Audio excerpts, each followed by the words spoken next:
नमस्कार। आज हम लोग देखने वाले हैं कि आचार्य चरक के अनुसार पदार्थ आपके पदार्थ विज्ञान के फर्स्ट पेपर के जो सेकंड चैप्टर है, उसमें हम लोग देखेंगे पदार्थ और दर्शन निरूपण के अंतर्गत पदार्थ का जो अंतिम जो पॉइंट है वो है पदार्थ अकॉर्डिंग टू आचार्य चरक। तो वहां पर आप देखेंगे पदार्थ अकॉर्डिंग टू आचार्य चरक, अर्थात चरक के अनुसार पदार्थ बताना है। तो जब हम लोग देखते हैं चरक के अनुसार पदार्थ, या ब्रैकेट में क्या दिया है उसी सिलेबस के, कारण पदार्थ। क्या है? कारण पदार्थ। ध्यान दीजिएगा बच्चों, बहुत ही कंफ्यूजिंग टॉपिक है। एग्जाम में अगर ऐसा पूछ दे तो शायद आप कंफ्यूज हो जाइए। बिल्कुल एकदम क्लियर कट यहाँ पर हम लोगों ने इसको एक्सप्लेन करने की कोशिश किया है कि क्या है कारण पदार्थ, या आचार्य चरक के अनुसार पदार्थ क्या है। तो हम लोग जानते हैं कि पदार्थ कितने होते हैं? 6 पदार्थ होते हैं। तो पदार्थ 6 होते किसने माना? ये वैशेषिक दर्शन ने माना है। ध्यान दीजिएगा, षड पदार्थ की बात जो 6 पदार्थ कौन मानता है? वैशेषिक दर्शन मानता है। और उन्होंने क्या बोला है? द्रव्य गुण कर्म सामान्य विशेष समवाय। लेकिन इसी 6 चीज को आचार्य चरक ने पदार्थ न कहकर कारण कहा है, इसलिए उन्होंने क्या टर्म दिया? कारण पदार्थ। चरक ने कारण पदार्थ कहा है, कारण कहा है। तो जो चरक ने जो टर्म दिया है 6 का, उसके लिए उन्होंने कहा इति उत्तम कारणम। वेरी वेरी इंपॉर्टेंट है। तो चाहे एग्जाम में आपका जो पेपर होगा, पेपर में चाहे ये इस हेडिंग के हिसाब से आ जाए प्रश्न, या है कारण पदार्थ आ जाए, या इति उत्तम कारणम आ जाए, आपको समझना है। तो आइए देखते हैं कि षड कारण पदार्थ क्या है, या सिंपली कारण पदार्थ की बात करते हैं वो 6 होते हैं। 6 कारण पदार्थ क्या है? षड कारण पदार्थ देखेंगे। सामान्य विशेष, पहले नंबर पे सामान्य है, दूसरे नंबर पे गुण है, दूसरा नंबर विशेष है, तीसरा नंबर पे गुण है, चौथे नंबर पे द्रव्य है, पांचवें नंबर पे कर्म है, और छठे नंबर पे समवाय है। तो यहाँ पर देखेंगे सीक्वेंस का इंपॉर्टेंस है। आपको सीक्वेंस ध्यान देना है, क्योंकि आप लोगों ने जो रटा है द्रव्य गुण कर्म सामान्य विशेष समवाय, तो वो सीक्वेंस यहाँ नहीं है। सामान्य विशेष गुण द्रव्य कर्म समवाय, ये ध्यान रखिएगा। ये चरक के अनुसार ये षड कारण पदार्थ की बात करते हैं। तो यहाँ पर हम लोगों ने डिटेल में एक्सप्लेनेशन किया है। और अब पूरे पदार्थ विज्ञान के, चाहे फर्स्ट हो सेकंड, फर्स्ट में पूरा हम लोग का यही पढ़ना है। आगे जो है द्रव्य पढ़ेंगे, गुण पढ़ेंगे, कर्म पढ़ेंगे, विशेष पढ़ेंगे, समवाय पढ़ेंगे, सब कुछ एक एक करके पढ़ना है यहाँ पर। इसलिए आप लोगों ने एक इंट्रोडक्शन के पॉइंट ऑफ व्यू से यहाँ पर चरक ने पहले ही लेक्चर में कह दिया कि आप उसको जान लीजिए। तो आइए देखते हैं, थोड़ा जान लेते हैं। डिटेल में तो हम लोग बाद में पढ़ लेंगे। देखेंगे हम लोग सामान्य विशेष को एक साथ एक्सप्लेन कर देते हैं। तो यहाँ पर देखेंगे 2 लाइन है। तो पहला जो है सामान्य है, दूसरा विशेष के लिए है। सर्वदा सर्वभावनाम सामान्यम वृद्धि कारणम। तो वेरी वेरी इंपॉर्टेंट है, श्लोक याद होना चाहिए कि सर्वदा सर्वभावनाम सामान्यम वृद्धि कारणम, अर्थात सदा सभी भावों की जो वृद्धि करने वाला होता है वो सामान्य होता है। तो इसको कैसे एक्सप्लेन करेंगे? सर्वदा मतलब सदा, सर्व मतलब सभी, भावों की वृद्धि करने का कारण जो होता है वो सामान्य होता है। और ह्रास हेतु विशेषश्च, जो ह्रास अर्थात कमी, ह्रास का मतलब होता है कमी। अगर कमी का जो कारण होता है, जो हेतु कारण है, वो है क्या है? विशेष होता है। तो एग्जैक्ट हो गया, याद हो गया।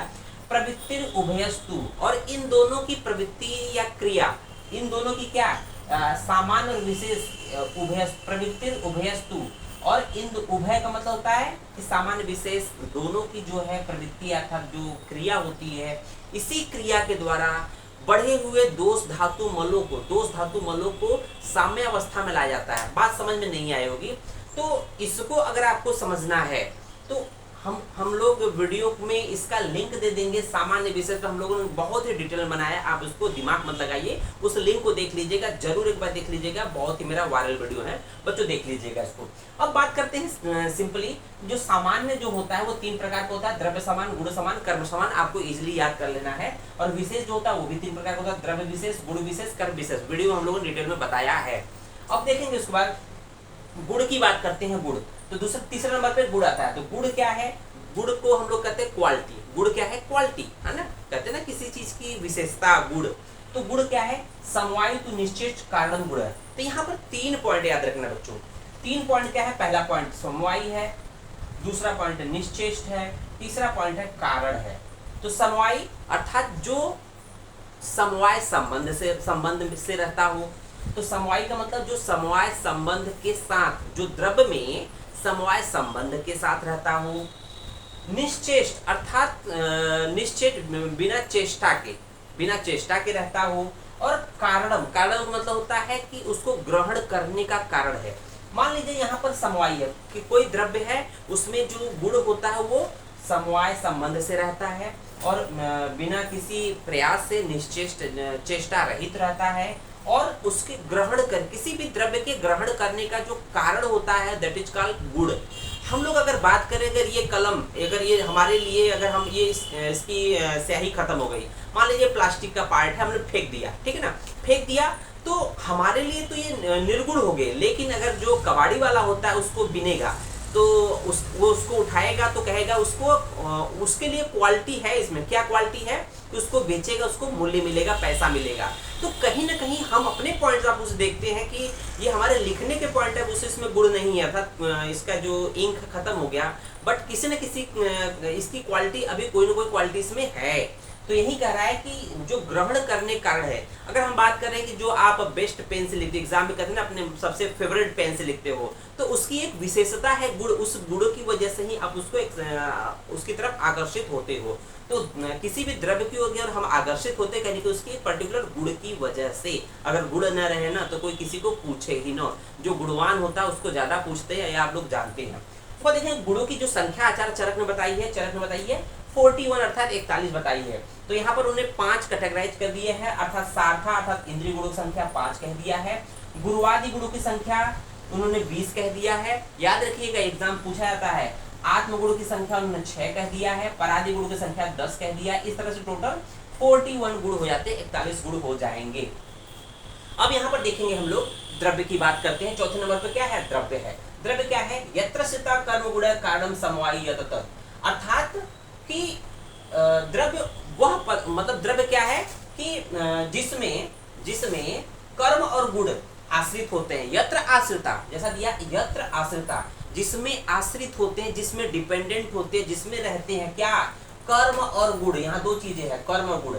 तो हम लोग देखेंगे जिसमें आश्रित होते हैं, जिसमें रहते हैं, जिसमें कर्म और गुण आश्रित रहते हैं और कारण समवायी, और जो कर्म गुण जो है जिसमें समवाय संबंध से रहते हैं वो द्रव्य है। तो द्रव्य क्या है? द्रव्य मतलब क्या है कि जिसमें कर्म और गुण समवाय आश्रित रहते हैं और कर्म गुण उसी द्रव्य में समवाय संबंध से रहते हैं, उसे हम द्रव्य कहते हैं। तो बहुत ही शॉर्ट कट आप लोग को डिफाइन कर रहे हैं, क्योंकि डिटेल में अभी एक एक करके हम लोग एक एक चैप्टर पढ़ेंगे। तो देखिए 5 नंबर पर कर्म। कर्म मतलब फंक्शन से संबंधित है। तो कर्म क्या है? संयोगे च विभागे च कारणम। तो यहाँ से एक संयोगे च विभागे च कारणम, अर्थात संयोग जो एक साथ संयोग विभाग में कारण हो। तो यहाँ पर देखेंगे संयोगे च विभागे च कारणम, अर्थात जो एक साथ संयोग विभाग में एक साथ कारण हो। और द्रव्याश्रितम, द्रव्य आश्रित हो। कर्म, कोई भी कर्म बिना द्रव्य के कोई कर्म ही नहीं होता है। मान लीजिए कोई द्रव्य है तो उसी में कर्म होता है। द्रव्य के बिना हम कर्म की उपेक्षा मतलब कि एक तरह से उसको गेस नहीं कर सकते हैं, अर्थात बिना द्रव्य के कोई कर्म नहीं होता है। तो क्या संयोग विभाग में जो संयोग विभाग में एक साथ कारण हो। और कर्तव्य से क्रिया कर्म, जो कर्तव्य की क्रिया होती है उसे कर्म कहते हैं। कर्म न अनपेक्षते, कर्म किसी अन्य कारण की अपेक्षा नहीं करता। तो आइए इसको समझ लेते हैं। तो कह रहा है संयोगे च विभागे च कारणम, अर्थात जो संयोग विभाग में कारण हो। तो संयोग विभाग में कारण एक साथ कारण क्या है कि आप देखेंगे वहां पर कि जैसे हम लोग अगर बात करें, अगर इसको समझना कैसे है, संयोग विभाग में एक साथ कारण। संयोग का मतलब क्या होता है? जुड़ना। संयोग का मतलब क्या होता है? मिलना। विभाग का मतलब होता है अलगाव, है ना, डिवीजन, अलगाव। अगर मान लीजिए किसी पेड़ पर एक कौवा बैठा है, किसी पेड़ की एक डाल पर मान लीजिए कोई कौवा बैठा है, मान लीजिए कौवा है। अब ये कौवा उड़कर अपने घोंसले में आ गया, ठीक है ना, कौवा कहाँ आ गया? अपने घोंसले में आ गया। तो कौवा पेड़ की डाल से उड़कर अपने घोंसले में आ गया, नेस्ट में आ गया।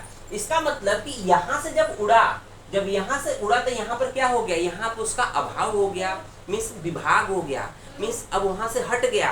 और संयोग क्या होगा? घोंसले में उसका संयोग हो गया, मतलब उसका मिलन हो गया।